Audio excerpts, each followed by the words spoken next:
Bonsoir, c'est Pascal Trufingui, j'espère que vous allez bien. Donc nous allons continuer ce post sur l'Antéchrist. Alors si ce n'est déjà fait, inscrivez-vous, faites des likes ou des dislikes selon votre humeur, faites des commentaires, même idiots, cela nous permettra d'être référencés de façon plus adéquate sur YouTube et de permettre donc à d'autres personnes de découvrir notre travail, puisque je ne suis pas tout seul derrière ce travail. Je suis la tête pensante, mais il y a aussi des mains et des commentaires.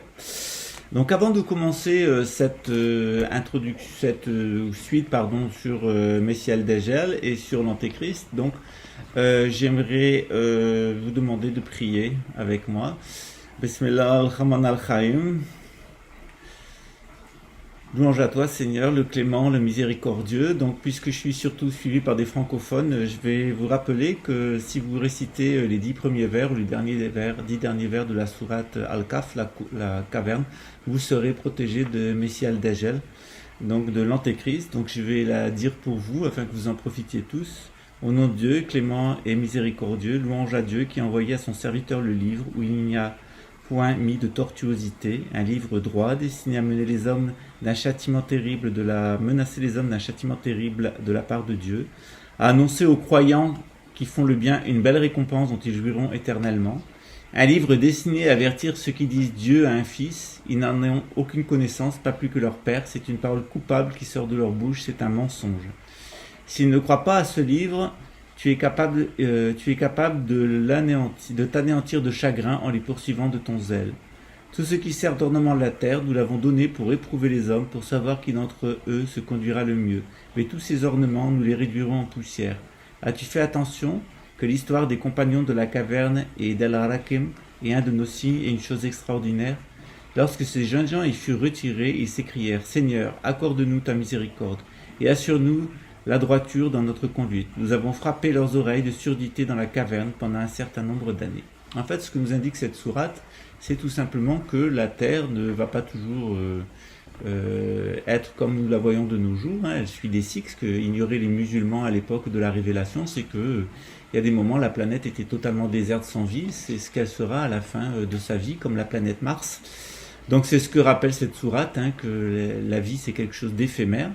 Et cette sourate, elle nous rapporte aussi que dans l'opportunité que nous donne cette vie, nous pouvons nous démontrer à nous-mêmes que nous sommes des bonnes personnes humaines et que nous sommes capables d'aller vers les autres, parce que tout ce qui peut être acquis dans ce monde, en fait, est complètement vain. C'est une épreuve que nous n'emporterons pas dans l'au-delà.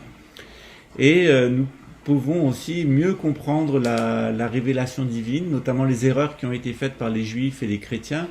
Alors, le Coran dit qu'il y a eu des tortuosités dans les écritures juives. Alors on s'en rend compte maintenant puisque la plupart des mythes juifs ont été tirés des légendes sumériennes. Et on voit maintenant tout à fait la différence entre les légendes sumériennes et la Bible des Juifs, qui a été écrite après Moïse, qui a donc succédé à une longue tradition orale. Donc je vous renvoie aux mythes sumériens en complément de la Bible, qui sont un bon rappel de ce qu'elle était la tradition primordiale. D'autre part, cette sourate, elle nous dit que Jésus, il n'est pas le Fils de Dieu. D'ailleurs, Jésus ne le dit jamais dans les évangiles apocryphes. C'est quelque chose qui a été inventé par les gréco-latins, notamment à l'après Constantin, tout simplement parce qu'un petit d'un chien, ça s'appelle un chiot. Le petit d'un Dieu, ça s'appelle un Dieu. Donc, si Jésus était le Fils de Dieu, il ne serait pas un homme, il serait un Dieu, ce qu'il n'est pas. Donc, Dieu n'est pas un homme, donc il ne peut pas avoir pour enfant un homme. Dieu est en dehors de sa création. Même si sa création se déroule à l'intérieur de lui-même, il a un trésor caché qui voulait être connu. Donc on voit là les tortuosités qui sont dans les écritures juives qui ont fait des erreurs par rapport à la tradition sumérienne et dans les écritures chrétiennes qui ont été influencées par les notions gréco-latines et où il y a eu effectivement des erreurs de vocabulaire. Alors si vous voulez voir une hérésie, vous allez voir le plafond de la chapelle Sixtine. Dieu est représenté sous la forme d'un vieillard, ce qui est quand même... Voilà, quand on s'en tient au judaïsme, au christianisme originel et à l'islam, c'est quand même un blasphème du pire mauvais goût. Voilà, donc maintenant nous allons reprendre notre histoire de l'Antéchrist. Alors, ce qui caractérise l'Antéchrist, c'est que lui va se dire fils de Dieu, et il va même se dire Dieu lui-même. C'est-à-dire qu'il va se mettre dans le temple de Jérusalem qui aurait été détruit, très certainement par un séisme qui aura été provoqué par une machine à gérer des tremblements de terre, style HARP, mais il y en a d'autres, il y a des machines portatives, je vous mettrai quelques images. Et donc notre Messie Aldégel, donc cet antéchrist Harry d'Angleterre, va donc se mettre dans le temple reconstruit, et puis il va dire qu'il est Dieu, tout simplement, voilà, qu'il est Dieu, qu'il est le roi d'Israël avec sa parèdre, son Asherah, qu'il est Yodéwavé, Jéhovah. Il va dire je suis Jéhovah, pardonnez-moi de le dire, et ma femme Mégane est l'Asherah des Juifs, et je suis le maître du monde.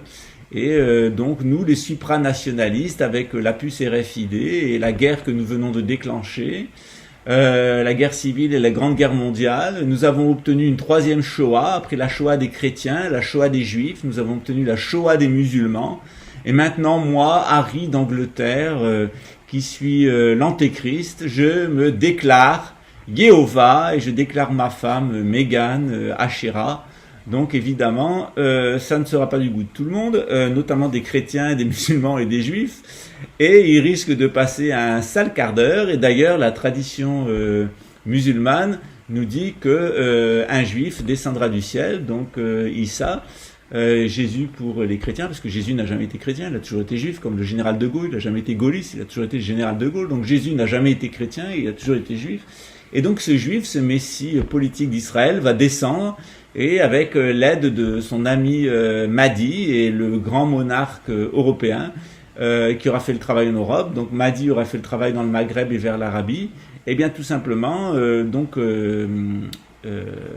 Issa, donc Jésus, le Messie d'Israël, se présentera devant la porte des brebis, et au fur et à mesure qu'il approchera de cet imbécile d'Harry avec son Google Online et sa puce RFID et son Mind Control, eh bien, on verra le rouquin diminuer comme du sel mouillé ou du sucre mouillé, et il sera évidemment tué, puisqu'il sera advenu ce que le roi Salomon avait vu dans son rêve, c'est-à-dire qu'un de ses descendants, qui serait l'antéchrist, ferait s'asserrer sur son trône et réaliserait une parodie du judaïsme totalement inspirée de la tradition égyptienne, et blasphémerait donc jusqu'au nom de Jéhovah en se déclarant lui-même Jéhovah et sa parèdre Asherah. Donc c'est ce qui nous attend avec notre ami Harry d'Angleterre, pour lequel il faut vraiment avoir aucune compassion et aucune haine non plus, parce que c'est comme Adolf Hitler ou Joseph Staline qui ont échappé à des tas d'attentats. Personne n'arriverait à les tuer parce qu'ils appartiennent à Dieu, ils appartiennent au déterminisme historique, et ils sont là pour éprouver l'humanité. C'est nous-mêmes qui les avons créés avec notre propre pensée, avec nos apostasies, et nous devons les rencontrer à l'extérieur parce que nous les avons créés d'abord à l'intérieur de nous-mêmes. Nous sommes co-créateurs, co-responsables et co-agissants. Donc Harry, il n'est que la manifestation extérieure de notre fanatisme religieux, de notre corruption politique et de notre hypocrisie, notre lâcheté face aux puissances de l'argent. Donc maintenant je vais décrire la troisième guerre mondiale, et la grande guerre mondiale, civile mondiale universelle, telle que le veulent les Illuminati, et ensuite les prophéties, parce que la vision des Illuminés et la vision traditionnelle ne sont pas la même. Alors qu'est-ce que disent d'abord les Illuminés ? Les Illuminés, ils disent qu'ils vont provoquer une grande guerre civile, une grande guerre avec la Russie, qui va provoquer l'explosion de toutes les centrales nucléaires des États-Unis et d'Europe, avec un espèce de nuage radioactif, des tremblements de terre, un certain nombre de phénomènes qu'ils vont déclencher en agissant sur la nature, et ils vont obtenir une glaciation de l'hémisphère nord jusqu'à la latitude de Bordeaux à peu près, ce qui correspond à un petit peu plus bas que la ville de Washington. Donc ça veut dire que le Gulf Stream va être réorienté vers le Canada, et que le Canada deviendra un pays tout à fait chaud grâce au Gulf Stream, tandis que l'Europe deviendra un pays tout à fait froid.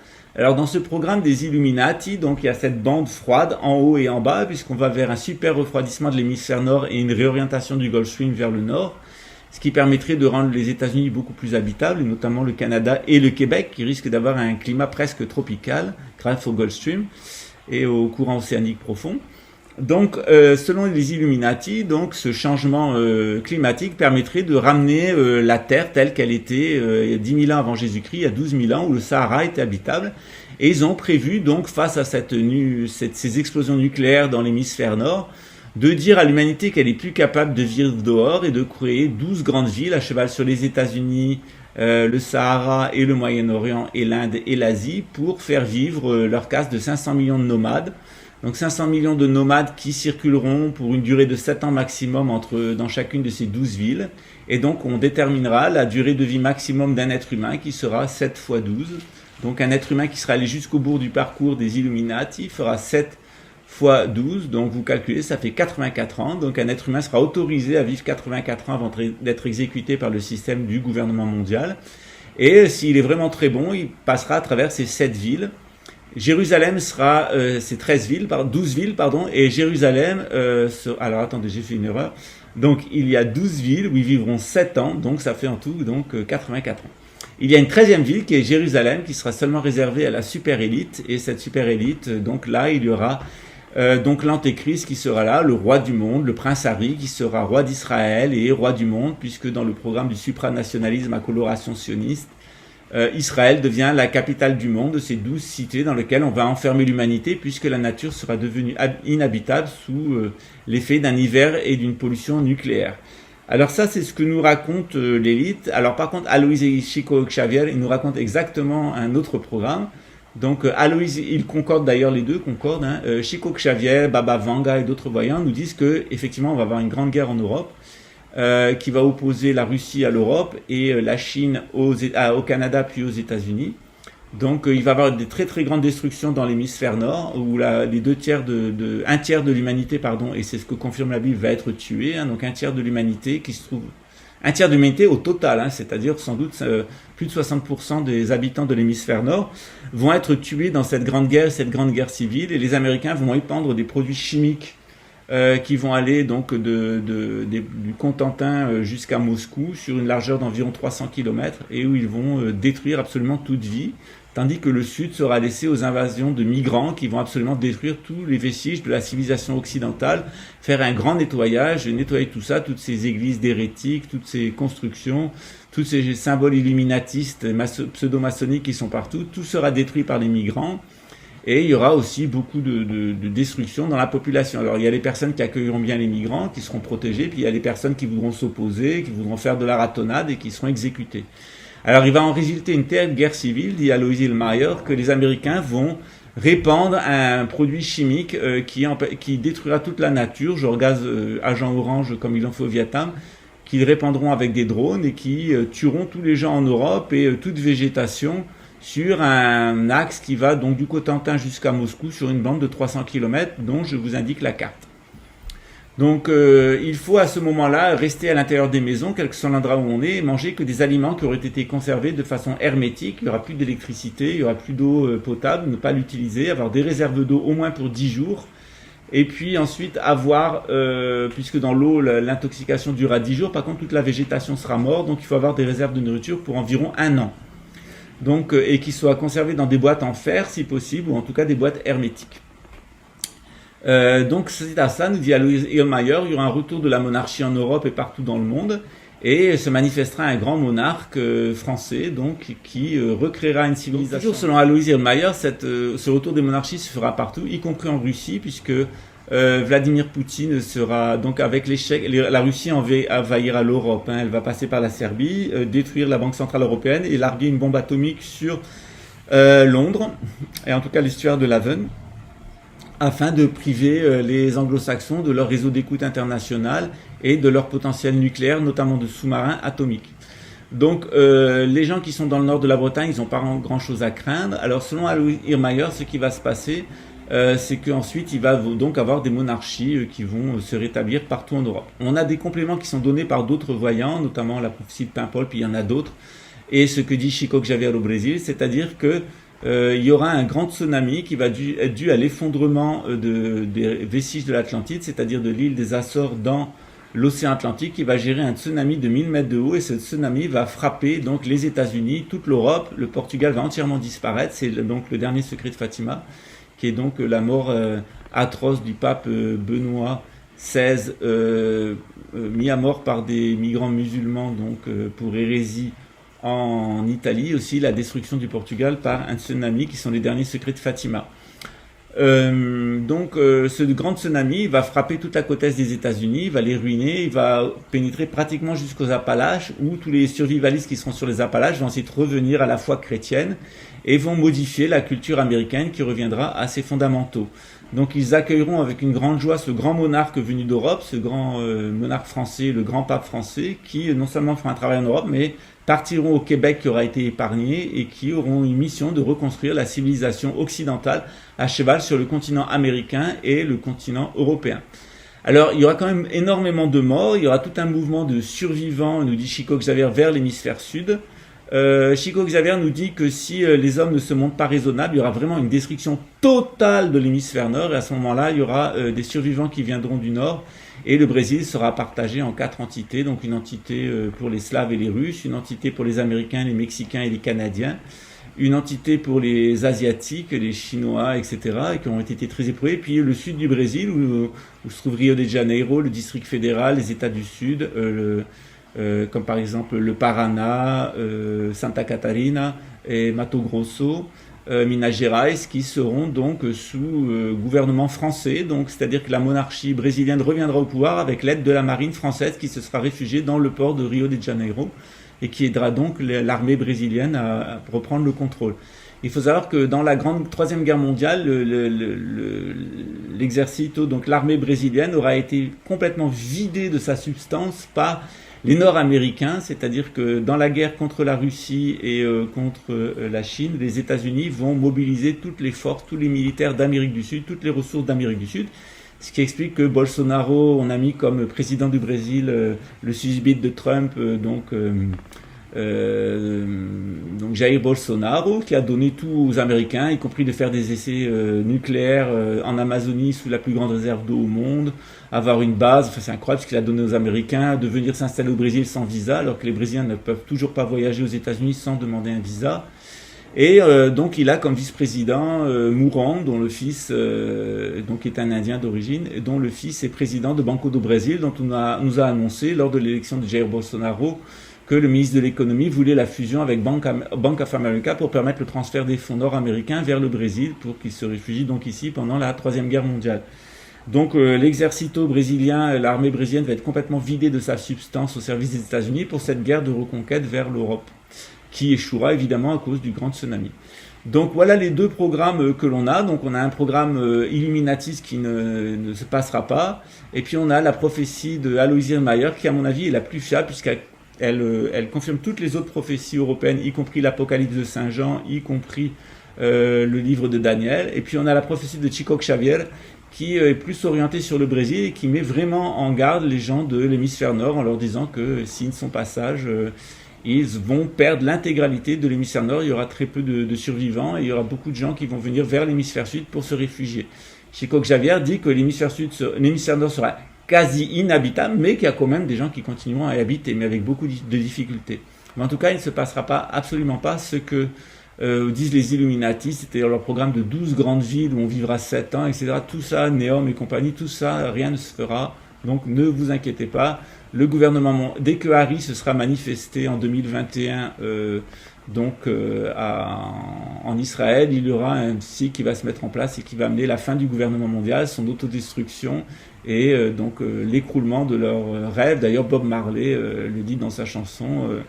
Il dit, je voulais chanter que, en fait, ils verront leurs rêves et leurs espoirs de tuer l'humanité s'effondrer devant eux, et qu'en fait, ce qui va nous sauver, en fait, c'est de garder notre connexion avec Dieu. Il dit communicating and taking to everyone, donc communiquant avec chacun des individus. Donc restez orientés sur la prière, gardez votre connexion avec Dieu, ne vous laissez pas illusionner par le programme Blue Beam, ni Blue Strike, ni Blue Book. Donc pas d'invasion extraterrestre. Ne vous laissez pas suggestionner par la psychotronique. Continuez à prier, c'est le meilleur antidote. Et puis Blue Beam, ne croyez pas aux apparitions, aux résurrections, tout ça, qui seront faits de façon tout à fait satanique par Messie Al-Dejjal. Voilà. J'espère avoir été complet. C'était un sujet qui était un peu difficile à aborder. Donc maintenant, j'ai la liste des sujets qui voulaient être abordés par les spectateurs de cette chaîne YouTube et je vais essayer de les traiter en 1 ou 2 posts, donc l'intégralité de ces sujets les uns après les autres. Je vous remercie pour votre audience. On n'est pas loin d'1 million. On s'aventure vers 10 000 inscrits. Je ne sais pas ce que deviendra cette chaîne. En tout cas, moi, je ne prendrai pas la décision de l'arrêter. Ça appartient à YouTube et puis à la divine providence. Et je vous souhaite une bonne suite et surtout, vous pouvez rester à l'endroit où vous êtes si vous êtes de bonnes personnes, si vous priez. Mettez de l'eau, de la nourriture de côté au moins pour 1 an et ne vous inquiétez pas, vous serez protégé au moment de la grande pollution chimique. Restez calfeutrés chez vous au moins 3-4 jours pour ne pas respirer ce qu'il y a à l'extérieur. Voilà. Et surtout, ne buvez pas l'eau extérieure. À très bientôt. N'oubliez pas les pouces. Ciao. C'était Pascal Tréfinguier, un peu fatigué.